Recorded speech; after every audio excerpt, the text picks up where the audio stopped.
ನೀವು ಎಷ್ಟು ವೆರೈಟಿ ಆಗಿರೋ ಚಿತ್ರಾನ್ನ ಬೇಕಾದ್ರೂ ತಿಂದಿರ್ಬೋದು, ಆದ್ರೆ ಒಂದ್ಸಲ ಈ ರೀತಿಯಾದಂಥ ಮಸಾಲಾ ಚಿತ್ರಾನ್ನ ಟ್ರೈ ಮಾಡಿ. ಪ್ರತಿ ಸಲನೂ ಇದೇ ರೀತಿಯಾದಂಥ ಚಿತ್ರಾನ್ನನೇ ನೀವು ಮಾಡ್ಕೊಂಡು ತಿಂತೀರಾ. ಮಾಮೂಲಿ ಚಿತ್ರಾನ್ನ ಮಾಡೋದೇ ಬಿಟ್ಬಿಡ್ತೀರಾ, ಬರೀ ಇದನ್ನೇ ಕಂಟಿನ್ಯೂ ಮಾಡ್ತೀರಾ. ನೆಕ್ಸ್ಟ್ ಟೈಮಿಂದ ನೀವು ಮಾಡೋದು ಕೂಡ ತುಂಬಾನೇ ಸುಲಭವಾಗಿರುತ್ತೆ. ಸೊ ಯಾವ ರೀತಿ ಮಾಡೋದು ಅಂತ ತೋರಿಸ್ಕೊಡ್ತೀನಿ, ನೋಡ್ಕೊಳ್ಳಿ. ಮೊದಲೇದಾಗಿ 1 ಇಂಚು ಶುಂಠಿ ಮತ್ತೆ ಒಂದು 10 ರಿಂದ 12 ಬೆಳ್ಳುಳ್ಳಿಗಳನ್ನ ಹಾಕೋತಾ ಇದ್ದೀನಿ. ಹಾಗೆ ಇದಕ್ಕೆ ಒಂದು 7 ರಿಂದ 8 ಹಸಿಮೆಣಸಿನಕಾಯಿನ ಹಾಕೋತಾ ಇದ್ದೀನಿ. ಹಾಗೆ 1 ಕಡ್ಡಿ ಅಷ್ಟು ಕರಿಬೇವನ್ನ ಹಾಕೋತಾ ಇದ್ದೀನಿ. ಸ್ವಲ್ಪ ಕೊತ್ತಂಬರಿನೂ ಕೂಡ ಹಾಕ್ತಾ ಇದ್ದೀನಿ. ಇದ್ರ ಜೊತೆ ಪುದೀನ ಇದ್ರೆ ಅದನ್ನು ಕೂಡ ಹಾಕೊಳ್ಳಿ, ಅದು ಕೂಡ ಒಳ್ಳೆ ಟೇಸ್ಟೇ ಬರುತ್ತೆ. ಸೊ ಇದು ಮಸಾಲೆ ಅಂದ ಕೂಡಲೇ ನಾವೇನು ಜಾಸ್ತಿ ರುಬ್ಬೋದಿರೋದಿಲ್ಲ, ಇಷ್ಟೇ ಐಟಮ್ಸು. ನೀರು ಹಾಕ್ತೇನೆ ಇದನ್ನ ರುಬ್ಬೇಕಾಗುತ್ತೆ. ಸೊ ಹಂಗಾಗಿ ನಾವು ಒಂದು ಸ್ವಲ್ಪ ಎಷ್ಟು ಸಾಧ್ಯ ಆಗುತ್ತೋ ಅಷ್ಟು ಕಡಿಮೆ ಸಣ್ಣಕ್ಕಾಗೋ ಹಾಗೆ ನಾವು ರುಬ್ಕೋಬೇಕಾಗುತ್ತೆ.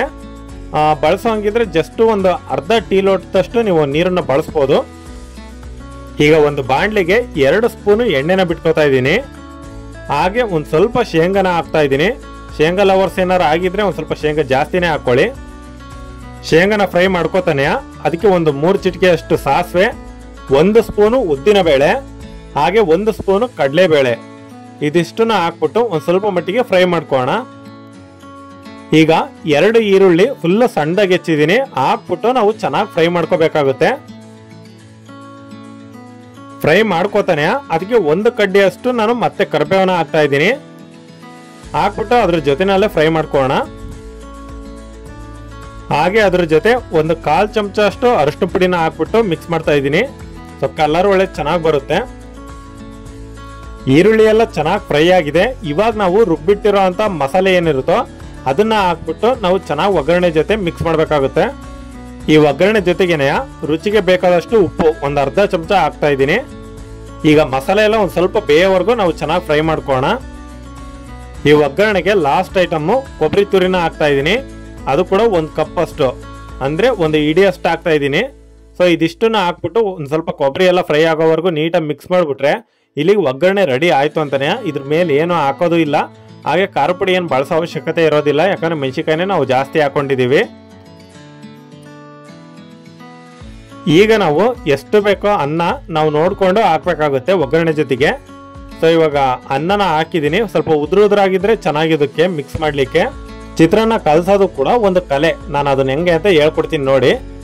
ಹಾಕಿರೋ ಅಂತ ಅನ್ನನ ಈ ಫಸ್ಟ್ ಎಲ್ಲಾ ಕಡೆ ನೀಟಾಗಿ ಆಡ್ಕೊಂಡಿದ್ದೀನಿ, ಯಾವುದೇ ಕಾರಣಕ್ಕೂ ಮಿಕ್ಸ್ ಮಾಡಿಲ್ಲ ಇನ್ನೂ. ಸೊ ಇವಾಗ ನೆಕ್ಸ್ಟ್ ಇದಕ್ಕೆ ಕೊತ್ತಂಬರಿ ಏನಿರುತ್ತೋ ಅದನ್ನ ಫುಲ್ ಅಳ್ತಾ ಇದ್ದೀನಿ ಎಲ್ಲಾ ಕಡೆ. ಇವಾಗ ಸೀದಾ ಒಂದು ನಿಂಬೆಹಣ್ಣ ಹಿಂಡ್ತಾ ಇದ್ದೀನಿ ನಾನು.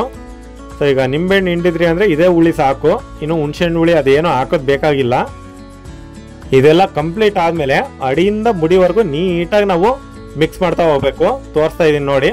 ಅಡಿಗೆ ಮಸಾಲೆ ಇರುತ್ತಾ ಅದನ್ನೆಲ್ಲ ಮೇಲ್ ಬರೋ ಹಾಗೆ ಮಾಡಬೇಕು, ಮೇಲ್ಗಡೆ ಇರೋ ಅನ್ನ ಎಲ್ಲ ಕೆಳಗೆ ಹೋಗೋ ಹಾಗೆ ಮಾಡಬೇಕು.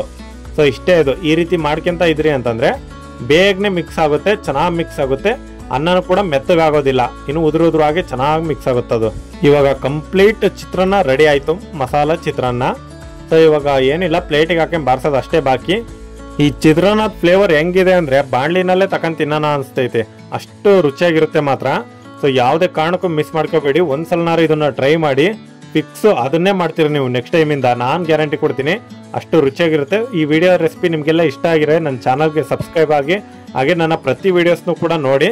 So thanks for watching.